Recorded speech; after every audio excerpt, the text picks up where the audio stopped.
Welcome to the deep dive. Get ready, because today we're unpacking a legal case from Australia that is, well, absolutely electric. Uh-huh. It's called GLJ v. the Trustees of the Roman Catholic Church for the Diocese of Lismore. Yeah. And it became a real lightning rod for some of the deepest questions about justice, memory, time, and whether the law can truly grapple with horrors from the past, specifically historical child sexual abuse. That's exactly right. We've been digging deep into the actual court judgments and transcripts for this one. Right. Reading the words straight from the Judges Supreme Court, Court of Appeal, High Court of Australia, plus, some essential commentary to help piece it all together. And our mission today, it's to follow this case's really dramatic journey through the courts. We want to understand who was fighting who at each step. Yeah, the key players. Exactly. And reveal how Australia's highest court ultimately decided. And crucially, figure out why this ruling is such a massive deal for you, for survivors, and frankly, for the entire legal landscape here. Okay, so to really get the stakes, we need to rewind a little bit, set the scene. Right. The backdrop here is the huge legacy of the Royal Commission into institutional responses to child sexual abuse. That commission, it unearthed just unthinkable truths about historical abuse. And the systemic failures, too. One of the failures, yes. The things that allowed it to persist for so long. And one of the really big outcomes from that, Parliament across Australia actually acted. They did. They deliberately scrapped those old legal time limits, the limitation periods. Yeah. Specifically for historical child sexual abuse claims. They did this because, well, they finally understood that trauma doesn't follow a clock. Right. Survivors often can't speak out for decades. So it was a deliberate, powerful act, a seismic shift, I think someone called it. Yeah, the commentary uses that phrase. It was effectively a legislative key. Unlocking the courthouse door. Exactly, for claims that time had previously just locked away. But, once those doors were open, a new immense challenge emerged. What happens when all that time passing has also wiped out critical evidence or silenced key witnesses? Okay. So the solution creates a new problem. Pretty much. And that tension, that's the very heart of this case, GLJ v. Lismore. Okay, so let's meet the key figures caught in the middle of this. First up, there's GLJ. She's the appellant, the plaintiff, the survivor bringing the case. Right. She alleged she was sexually assaulted by a priest, Father Anderson, way back in 1968. She was only 14 at the time. Okay. Then there's the alleged perpetrator, Father Clarence Anderson. He was a priest, incardinated, connected to the Diocese of Lismore. But here's the detail that changes everything for this legal fight. Yes.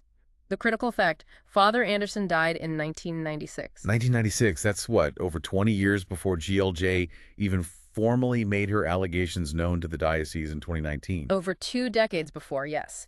So his absence, his, empty chair in the courtroom, it became this powerful silent presence throughout the whole litigation. Wow, okay. And the defendant, the institution being sued. That's the Trustees of the Roman Catholic Church for the Diocese of Lismore. We'll just call them the diocese for short. Got it. So the core legal problem, the fiercely fought question at the center of it all was this.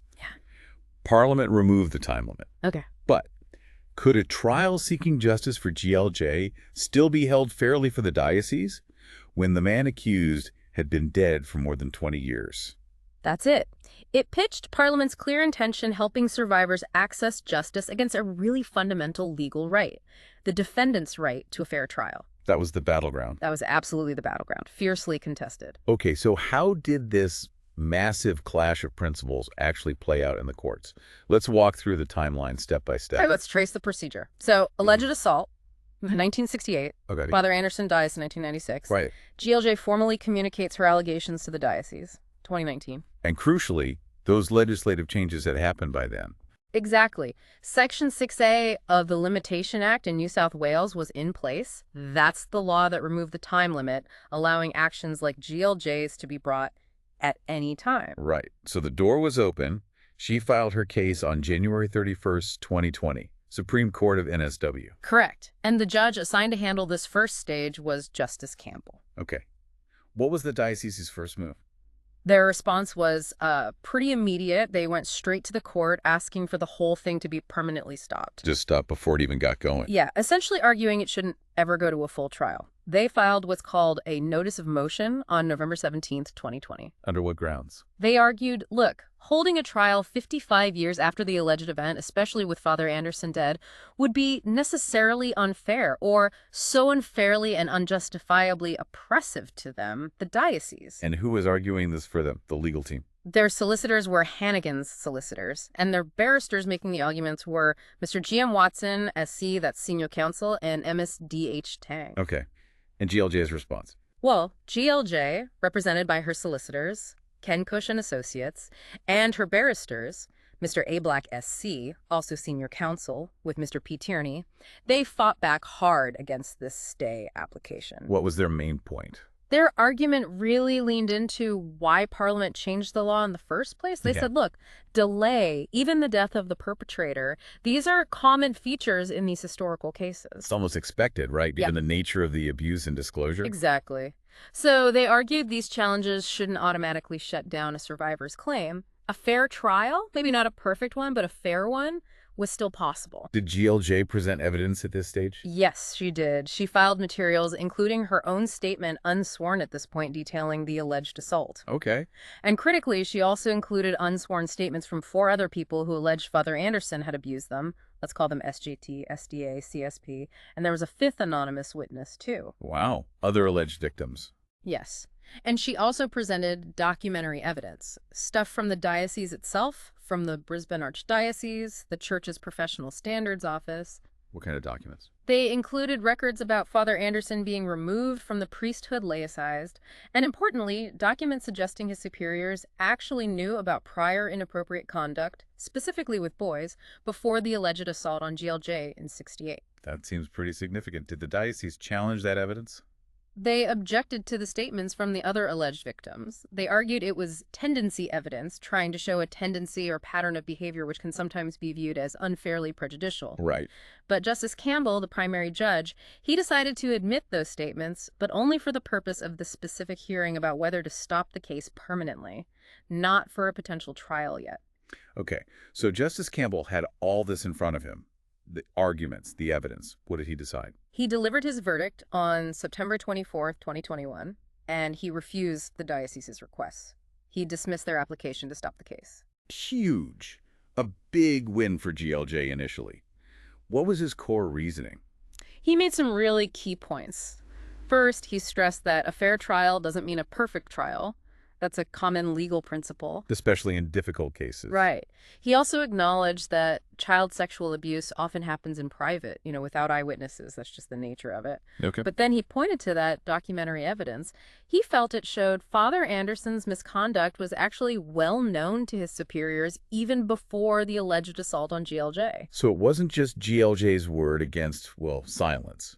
Exactly his point. He said this was not a case where everything depends upon the acceptance of the plaintiff's account in the absence of any available contradictor. Meaning the diocese wasn't totally helpless. Right. He felt the diocese had potentially significant circumstances based on that existing evidence, the documents, the history that they could actually use to challenge GLJ's claim. So a trial wouldn't be pointless. He used the phrase, no mere charade. He believed a real contest was possible. And crucially, he accepted Parliament's intent with Section 6A, that these claims should proceed despite long delays and evidence getting weaker as long as a fair trial could still be had. And he decided the diocese hadn't proven it couldn't. Okay, clear win at stage 1. But the diocese didn't leave it there.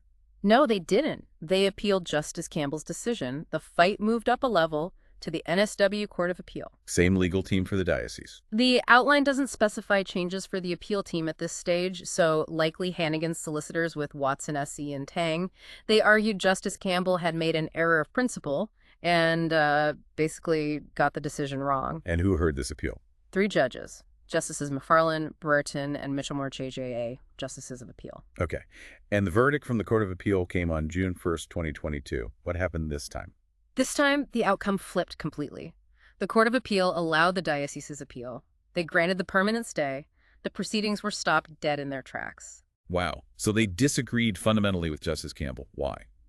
Their perspective was quite different. They did find an error of principle in Justice Campbell's reasoning. Their core conclusion was that actually no fair trial could be held in these specific circumstances. What was the deciding factor for them?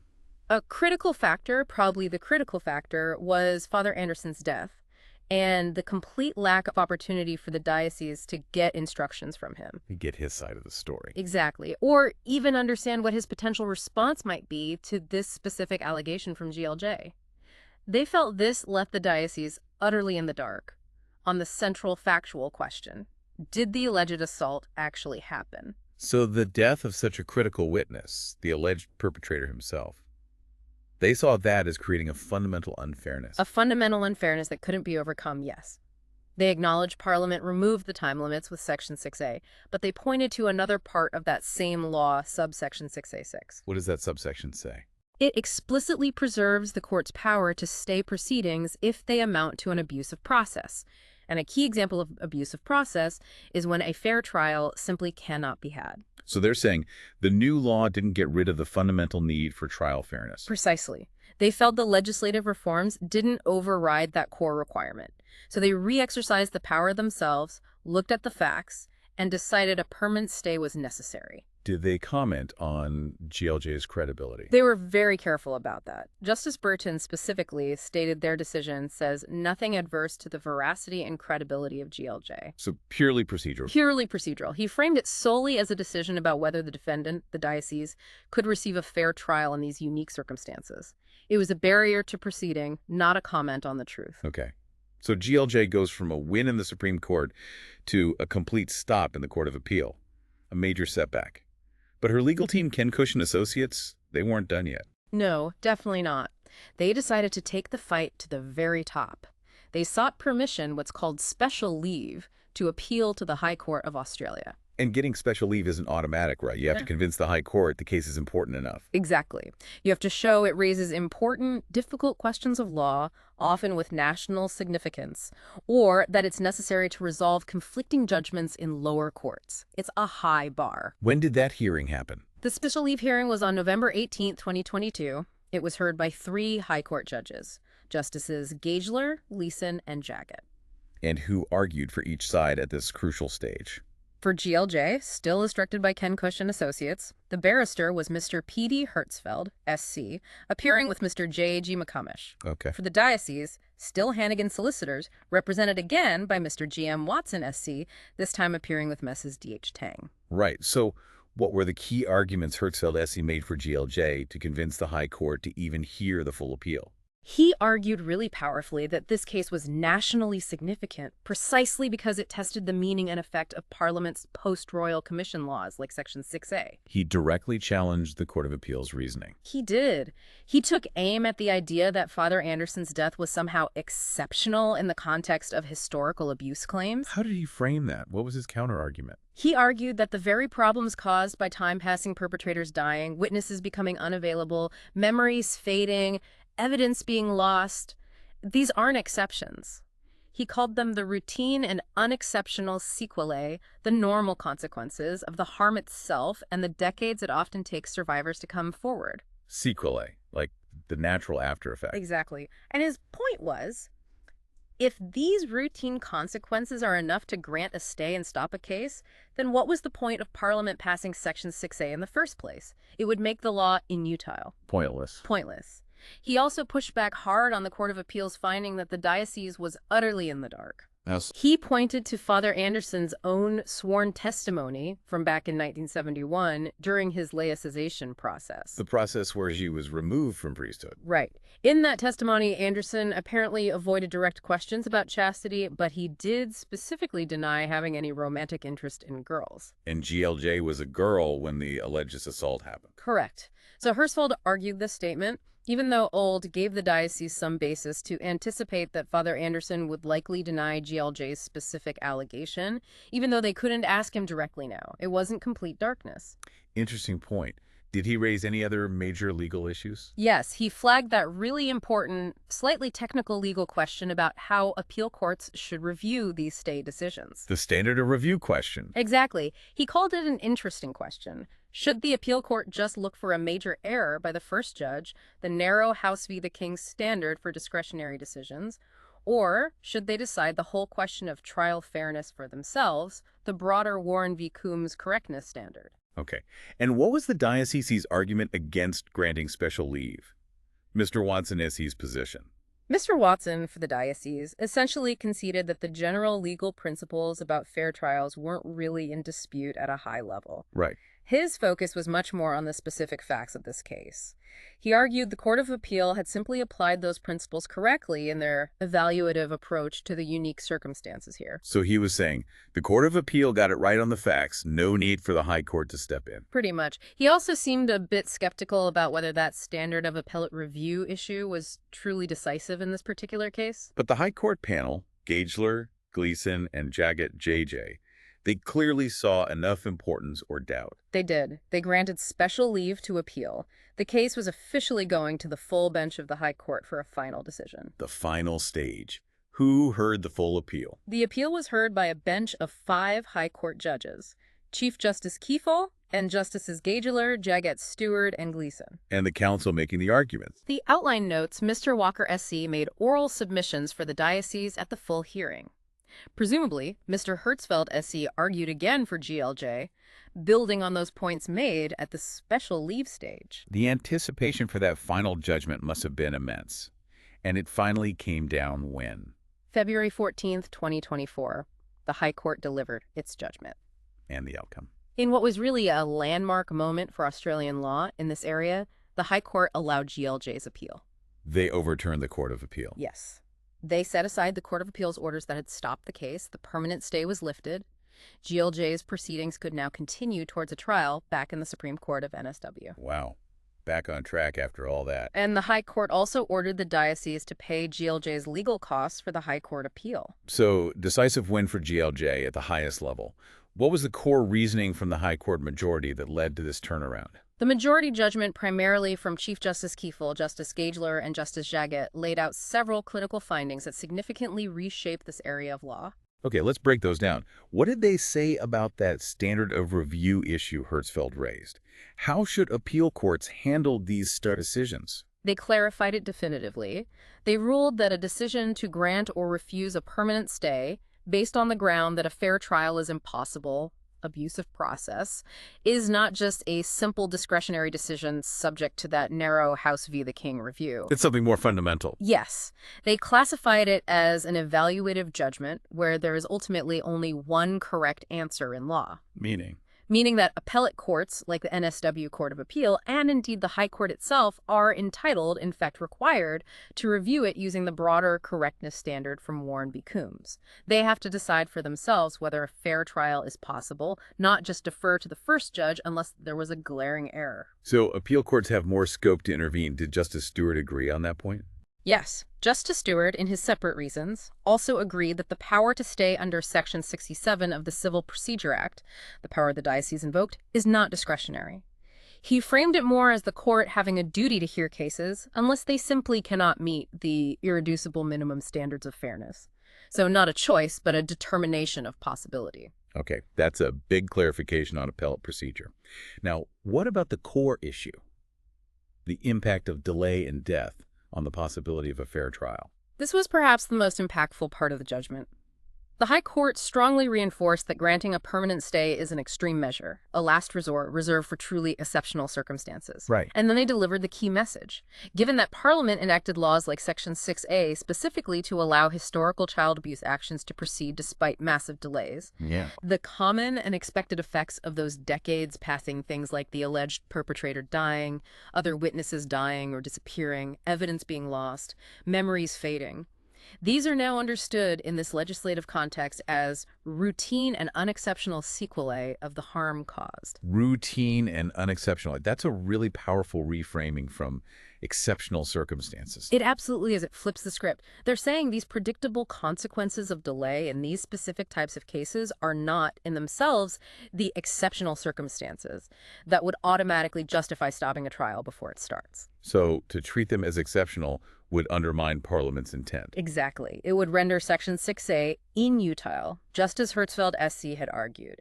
The High Court is saying Parliament knew these problems would arise when it passed the law and intended for courts to grapple with them, not use them as automatic off-ramps. So the law expects these cases to proceed despite the difficulties.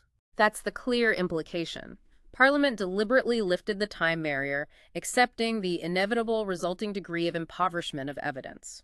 The High Court sees this as Parliament making a judgment that these actions should proceed towards a trial footing, where the court can then manage the evidential challenges. Okay, so how did the majority apply this reasoning to the specific facts of GLJ's case? Applying that framework, the majority concluded the diocese had not met the high bar of proving that a fair trial was impossible. Even with Father Anderson dead? Even with his death, which they acknowledged was a disadvantage for the diocese. But they agreed with the primary judge, Justice Campbell, and with GLJ's arguments that the diocese wasn't utterly in the dark. Because of the other evidence? Yes. They pointed again to that considerable body of documentary evidence concerning Father Anderson, the records about prior complaints. Even if they involved boys, it spoke to institutional knowledge. The circumstances of his laicization, his own sworn testimony from 1971 where he denied romantic interest in girls. So circumstantial evidence existed? Circumstantial evidence, yes.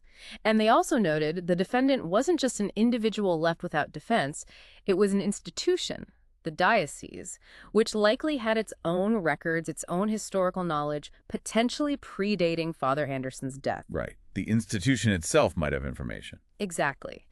So, while losing the chance to get direct instructions from Father Anderson on this specific allegation was definitely a difficulty, the High Court majority said it wasn't fatal to the possibility of a fair trial in the circumstances as they exist at the time of the application. They felt the courts could manage it. They explicitly mentioned that common law courts have developed techniques over centuries to deal with trials involving delay, lost evidence, and deceased parties.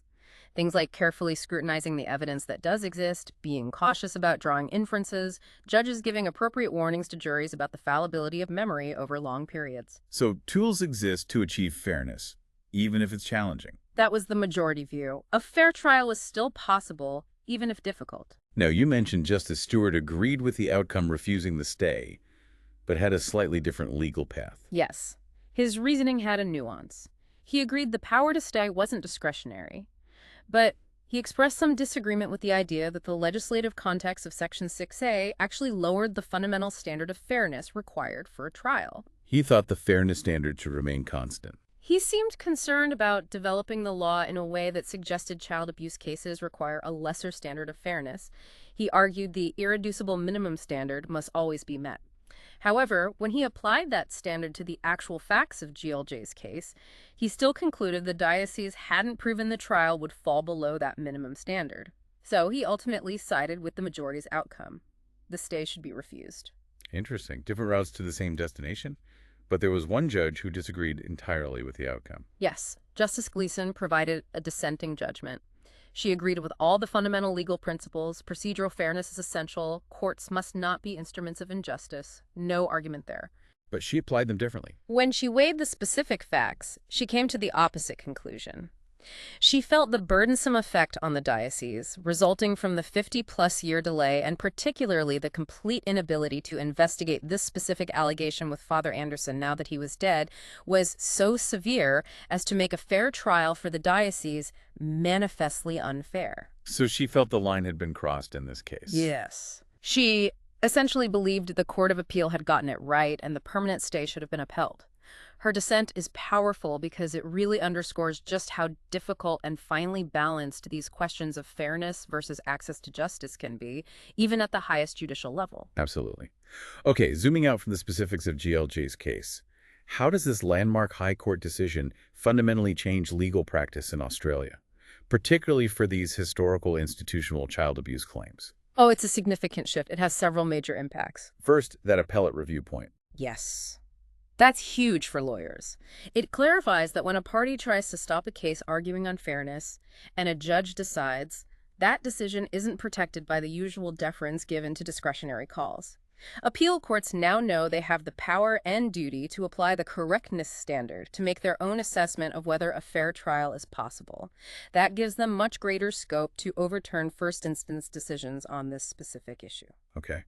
And the really big one, the practical impact regarding delay and death. Absolutely crucial. The High Court has sent a very clear signal. In the specific context of legislation like Section 6A, passed after the Royal Commission to facilitate historical claims, the mere passage of time, the inevitable loss of some evidence, and even the death of the alleged perpetrator are not in themselves sufficient grounds to automatically grant a permanent stay. They're no longer automatic disqualifiers. No. They've been reframed, as we discussed, as the routine and unexceptional consequences that Parliament implicitly accepted when it decided these claims should be heard. So the hurdle for an institution, like the diocese here, wanting to stop one of these cases, it just got significantly higher. Much, much higher. The heavy onus, the burden of proof, remains squarely on the defendant institution seeking the stay, and they have to prove that a fair trial is genuinely impossible, not just that it will be difficult or that they'll be disadvantaged. And the court will consider the institution's own position.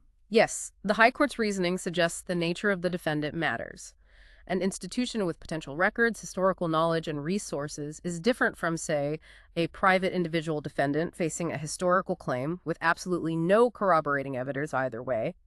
The institutional context is relevant to assessing whether a fair trial is truly impossible for them. It feels like this ruling really reinforces Parliament's original intent behind Section 6A to provide a genuine pathway to justice for survivors. It does. It significantly limits the ability of institutions to use the mere passage of time or the death of the alleged abuser as an automatic shield to prevent these claims from ever reaching a courtroom. While still keeping the door open for a stay in truly exceptional cases. Exactly. The power to stay proceedings for abuse of process, if a fair trial is genuinely impossible, remains. But the High Court has recalibrated the balance, making it clear that in the context of historical institutional abuse, the difficulties caused by time are the expected starting point, not necessarily the end point. The balance has shifted towards allowing these cases to proceed to trial. So there you have it. The really remarkable, dramatic journey of GLJ v. the trustees of the Roman Catholic Church for the Diocese of Lismore. We've followed it from an allegation dating back over half a century. Through conflicting decisions in the NSW courts, a win, then a loss. All the way up to a defining landmark ruling by the High Court of Australia that has fundamentally reshaped how the law views historical claims, especially in the shadow of the Royal Commission and the legislative reforms that followed. And why does this deep dive matter to you listening? Because it starkly shows how the law isn't some static, dusty thing.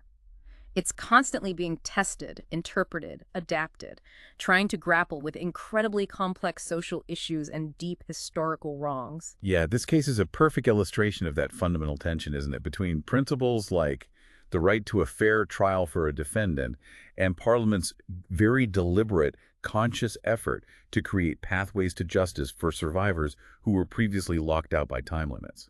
It really is. And the High Court's decision demonstrates that even when you're faced with these immense challenges, decades passing, key figures dying, evidence degrading the law, as interpreted now, says that justice must still, under the right circumstances, have its chance to be pursued in court. It says the difficulties don't automatically mean game over. Right. Now, as you reflect on this case, here's something to think about.